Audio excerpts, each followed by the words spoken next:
So, consider this fictitious example that's inspired by real life.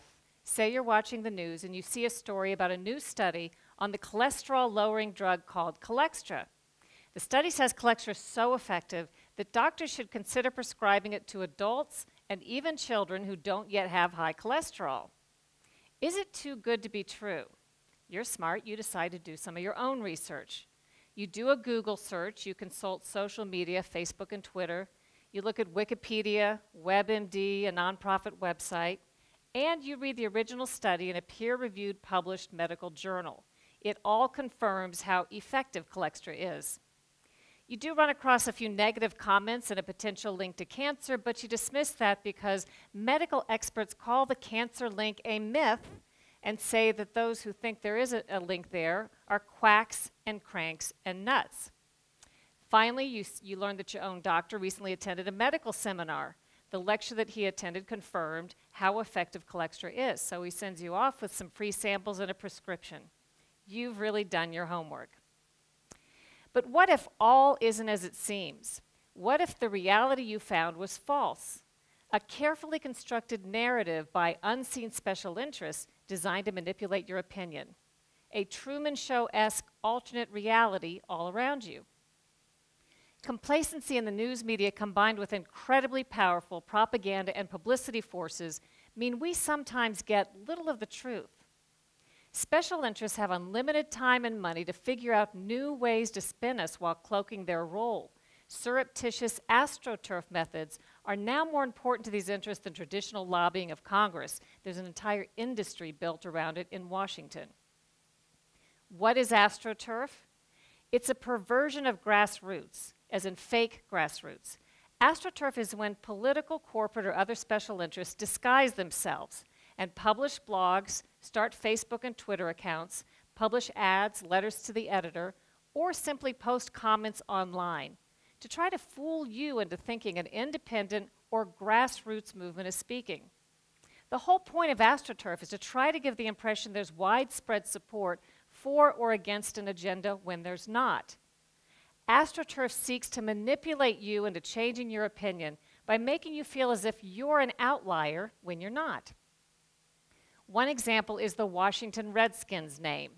Without taking a position on the controversy, if you simply were looking at news media coverage over the course of the past year or looking at social media, you'd probably have to conclude that most Americans find that name offensive and think it ought to be changed. But what if I told you 71% of Americans say the name should not be changed? That's more than 2/3. Astroturfers seek to controversialize those who disagree with them. They attack news organizations that publish stories they don't like, whistleblowers who tell the truth, politicians who dare to ask the tough questions, and journalists who have the audacity to report on all of it. Sometimes astroturfers simply shove intentionally so much confusing and conflicting information into the mix that you're left to throw up your hands and disregard all of it, including the truth. Drown out a link between a medicine and a harmful side effect, say vaccines and autism, by throwing a bunch of conflicting paid-for studies, surveys, and experts into the mix, confusing the truth beyond recognition. And then there's Wikipedia. Astroturf's dream come true. Billed as the free encyclopedia that anyone can edit, the reality can't be more different. Anonymous Wikipedia editors control and co-opt pages on behalf of special interests.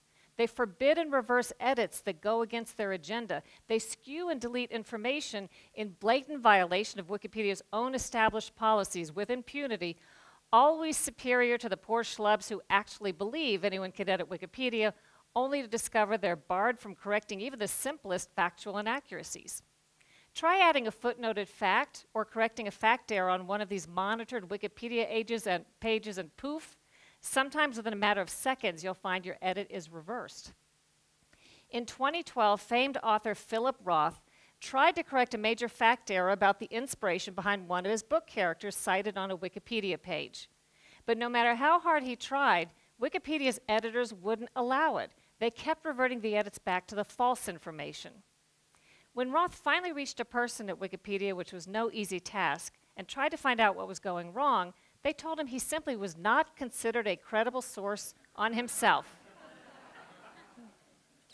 A few weeks later, there was a huge scandal when Wikipedia officials got caught offering a PR service that skewed and edited information on behalf of paid, publicity-seeking clients in utter opposition to Wikipedia's supposed policies.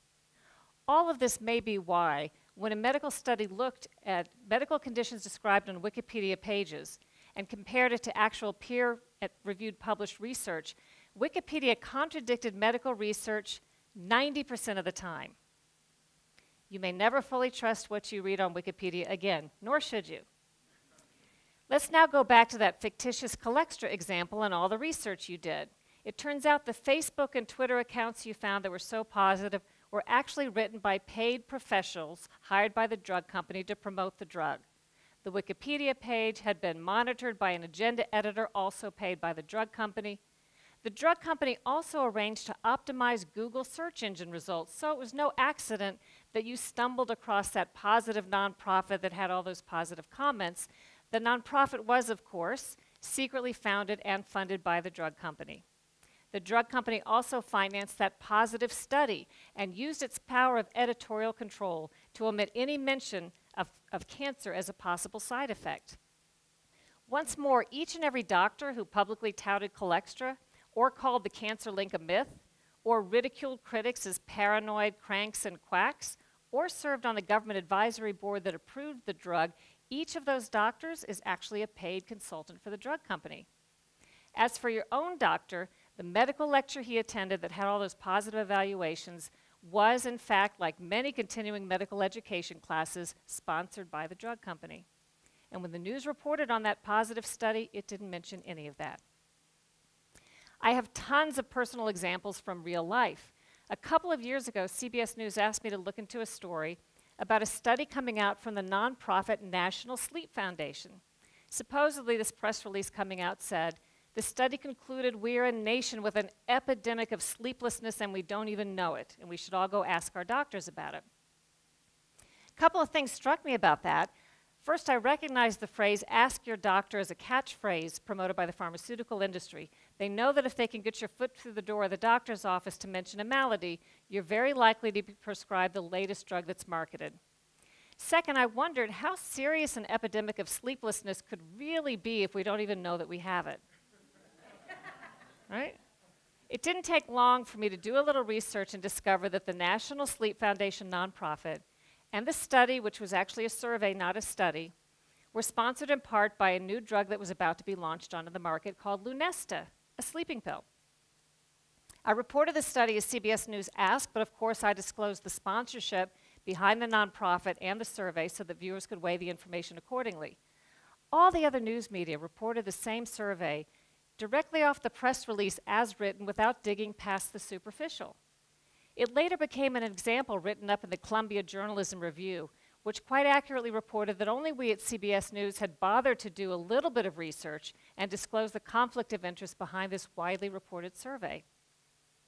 So now you may be thinking, what can I do? I thought I'd done my research. What chance do I have separating fact from fiction, especially if seasoned journalists with years of experience can be so easily fooled? Well, I have a few strategies that I can tell you about to help you recognize signs of propaganda in Astroturf. Once you start to know what to look for, you'll begin to recognize it everywhere. First, hallmarks of Astroturf include use of inflammatory language such as crank, quack, nutty, lies, paranoid, pseudo, and conspiracy.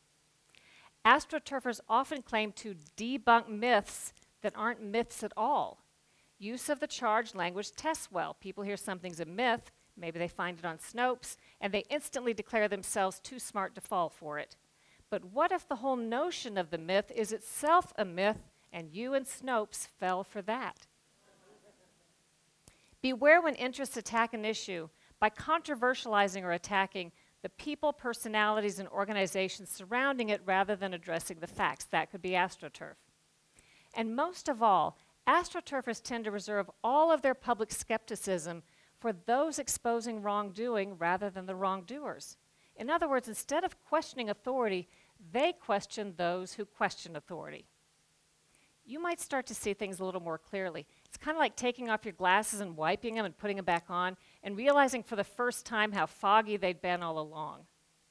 I can't resolve these issues, but I hope that I've given you some information that will at least motivate you to take off your glasses and wipe them and become a wiser consumer of information in an increasingly artificial, paid-for reality. Thank you.